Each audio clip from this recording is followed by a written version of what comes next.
Cette 7e vidéo va clôturer un premier cycle de conférences. On avait vu qu'avec avec la vidéo ouverture, il fallait rester ouvert à la connaissance de ce que Dieu pouvait apporter en termes de compréhension et en termes de savoir.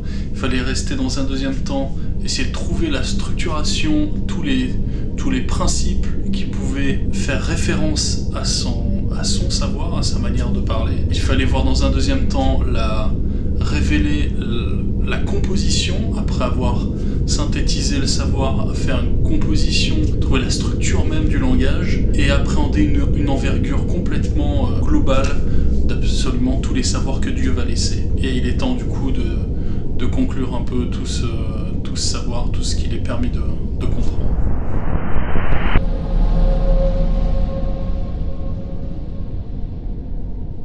On va voir du coup que Dieu exprime par la Bible et le Coran bien plus qu'un simple langage, bien plus qu'une alternative à une histoire d'un peuple élu. Il va vraiment se servir d'une manière de penser comme d'un système complexe. C'est vraiment on va voir qu'il va pouvoir, par cette méthode-là, développer absolument toute son intelligence, toute sa suprématie.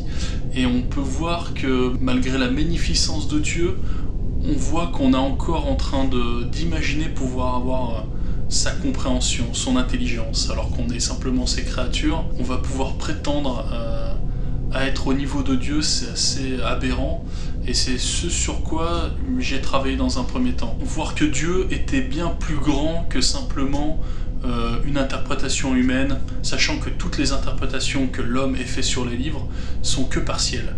Il y a vraiment des versets entiers qui sont complètement occultés, complètement oubliés, complètement incompris, que ce soit dans la Torah, ou encore une fois dans la Torah on attend un retour de savoir du Meshiach. On va avoir dans la Bible un Christ qui parle en parabole en étant on ne peut plus peu clair. On va avoir encore une fois dans le Coran l'interdiction d'interpréter. Tout ce que Dieu conseille, tous les indices qu'il peut donner, c'est qu'on n'aura jamais l'intelligence, son intelligence. Et c'est en cela peut-être le premier travail qu'il fallait faire, c'est déjà d'avoir l'humilité de se dire on ne sait pas tout. Le mérite de cette conférence, le mérite de ce projet Atlas, c'est encore une fois, c'est de proposer à tous de venir avec une nouvelle méthode, d'espérer autre chose des livres. Simplement, on peut plus se permettre de simplement espérer se diviser, d'être d'accord ou pas d'accord sur des passages. Là, il est vraiment question de rendre toutes les foi compatibles et de rendre les versets cohérents. L'objectif principal, c'était déjà de voir les indices qui nous permettaient de comprendre les premiers pas. Ça a toujours été de faire du syncrétisme d'accumulation, voir exactement quels sont les points communs entre chacune des religions, chacun des mythes. Et on voit que les points communs, ils sont très limités.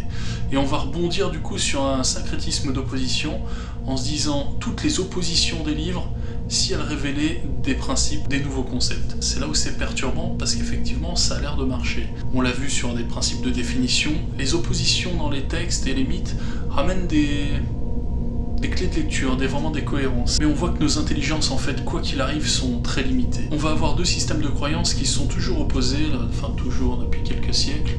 La mécréance avec la théorie de l'évolution et la croyance avec la théorie de la création. Ce qui est intéressant, c'est que l'une et l'autre n'ont pas l'air spécialement de s'accorder. Mais en fait, parce que potentiellement, elles sont pas si simples. C'est-à-dire que les deux sont valables, mais qu'elles sont à la fois incorrectes en même temps. C'est ce qu'on découvre dernièrement avec les découvertes scientifiques. L'intrication permet à la fois de compléter le créationnisme et l'évolutionnisme en une théorie globale. Un des premiers pas pour amener la mécréance dans ce projet-là. C'est à quel moment elle peut avoir éventuellement son mot à dire.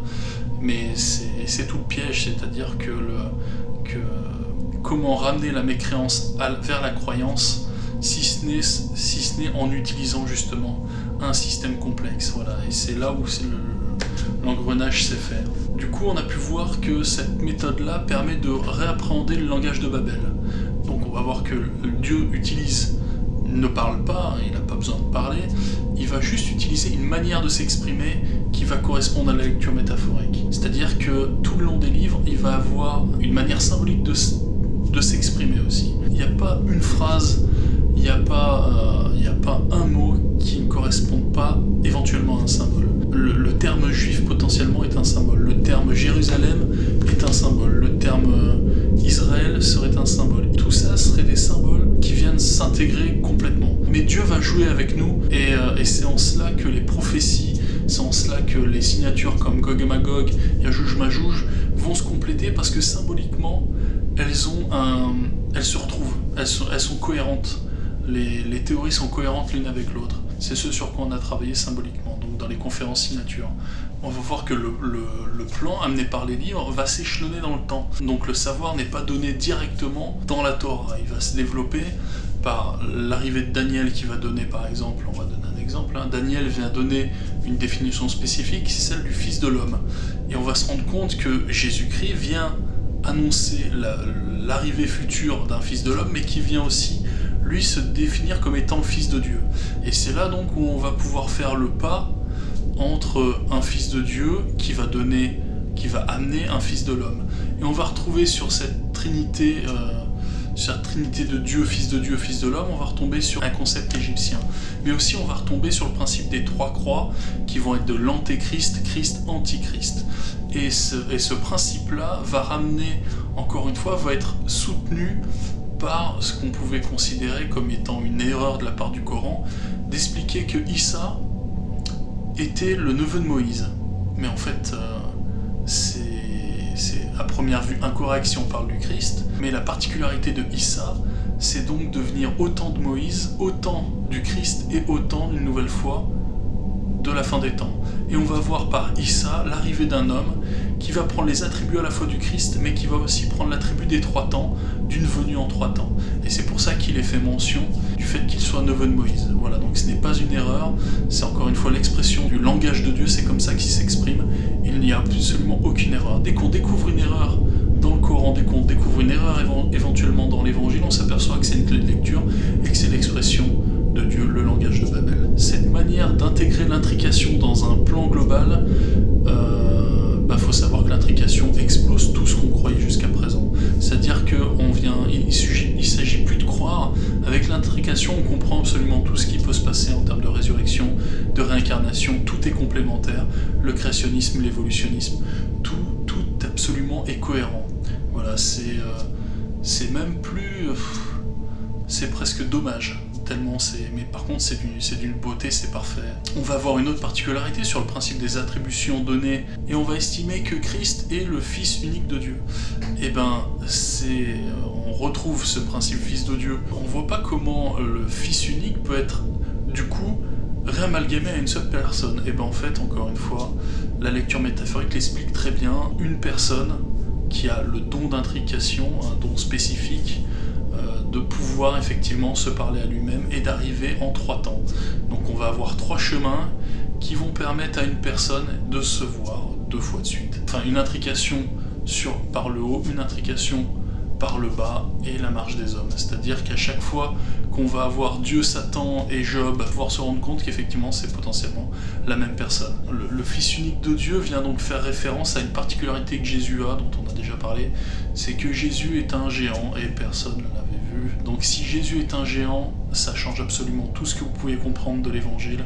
Si en plus il a la particularité d'intrication, l'évangile va révéler de nouvelles surprises. Il a été peut-être un petit peu présomptueux d'imaginer qu'on était aussi intelligent que Dieu. Les livres sont beaucoup plus techniques que ce que vous imaginiez. On a à peine gratté la surface des livres, je pense que tout le monde s'en rend compte. Plus vous allez loin dans un livre, plus vous allez loin dans un verset, plus vous vous rendez compte qu'il y a des mots qui ne sont pas là par hasard. Et cette conception des trois temps va être la source absolument de pas mal de choses, et entre autres le nom de Dieu va pas correspondre. Dieu n'a pas spécialement un intérêt en termes de nom, et il vient plutôt révéler des attributs, et une fois encore dans son tétragramme indicible, il mentionne bien qu'on ne peut pas le dire dans la mesure où c'est pour expliquer qu'un symbole ne s'appelle pas. Et c'est en cela que le tétragramme est intéressant, c'est qu'il vient représenter potentiellement à la fois les deux haies qui viennent structurer comme telles les deux cornes. On va avoir le vav qui vient structurer au centre comme le poteau, la croix du Christ, etc. Et on va avoir le yod qui vient s'intriquer. On va avoir absolument dans le tétragramme l'expression du mode métaphorique, un nom qui ne se dit pas parce que c'est un symbole, ne cherchez pas plus loin. On va faire encore une fois allusion au fait que je serai celui qui est ou je suis celui qui serait. Il faut bien comprendre qu'il dit ça avec une capacité d'ubiquité, encore une fois. Il faut bien comprendre à qui il dit ce mot-là. Donc il va avoir un double sens à la fois symbolique pour expliquer la lecture métaphorique, mais à la fois conceptuelle pour expliquer qu'il a sa propre ubiquité. C'est vraiment le tétragramme et l'expression la plus sublime que Dieu pouvait imaginer pour exprimer une nouvelle fois son langage. Et là où ça va être plus compliqué, ça va être 3 alliances qui sont symbolisées par les 3 cercles, vont quoi qu'il arrive être traversé par un Saint-Esprit, par l'Esprit de Dieu. Dieu devait prendre conscience de ce qu'il était.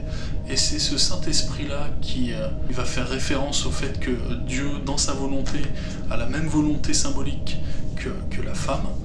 Et on va retrouver ce principe-là visiblement dans un verset du Coran, où on va avoir un retour à la mère du Christ comme faisant partie d'une trinité, d'un tout. Ça permet d'identifier la logique du Saint-Esprit comme étant la logique de la femme, mais aussi ça permet de faire un pont avec la trinité égyptienne, où on va avoir une trinité qui va être du Père, du Fils et de la Mère. Donc le Coran vient nous faire un rappel syncrétique encore une fois. Allégoriquement, le Saint-Esprit serait donc une femme. Mais au-delà de ça, le Saint-Esprit vient se confronter au contexte qu'il a créé. C'est-à-dire que dès la Genèse, on comprend que les choses ont été créées dans le but de faire. Tout est fait pour qu'au final, il n'y ait qu'un esprit.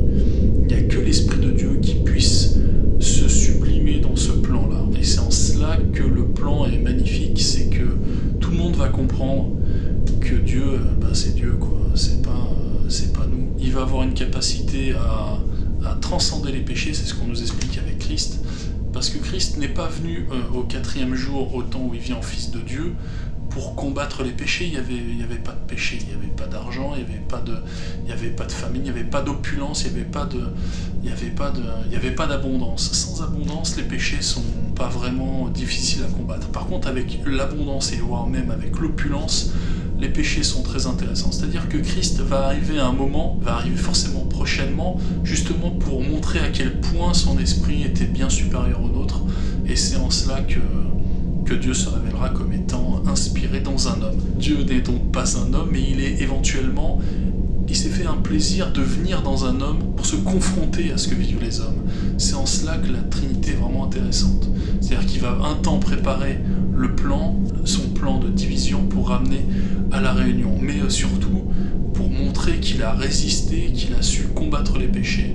Et c'est en cela qu'on peut être pardonné, c'est que grâce à ça, Dieu va comprendre qui il est, et surtout qu'il va pouvoir intriquer tout le monde et donc ramener à la vie éternelle. Le fait que Dieu soit pas simplement un esprit, mais éventuellement aussi un corps,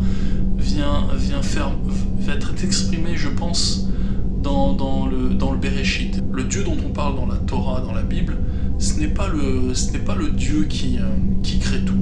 Le Dieu dont on parle dans la Bible, il crée que la terre et les cieux, et va utiliser après des symboliques pour exprimer le soleil, les étoiles, la lune. Encore une fois, on revient sur des expressions. Le Dieu créateur du tout, celui qui crée l'univers, le cosmos, les nébuleuses, on n'en parle pas dans la Torah. On vient vraiment faire mention d'un Dieu qui va créer un concept.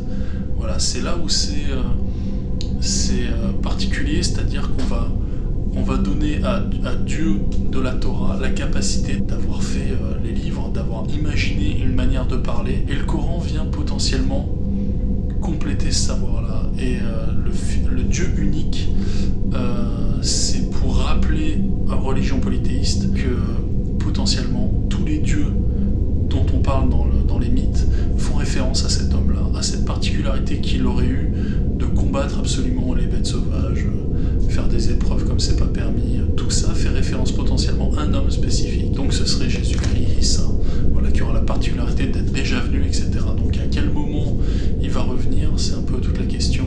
S'il revient avant l'an 6000, c'est que simplement il doit reprendre l'attribut du 5e jour. Voilà, on se demandait pourquoi. Ce n'est pas la mission de l'homme d'accomplir cette chose-là, c'est quelqu'un qui va avoir les attributs spécifiques du 5e jour. Voilà, donc ces 7 vidéos sont sur une espèce d'introduction au projet Atlas. Le but, ça va être de proposer des conférences en salle. Si vous êtes intéressé par les syncrétismes religieux, sur les manières dont on peut appréhender cette méthode-là en conférence, n'hésitez pas à partager les vidéos, ça peut être intéressant.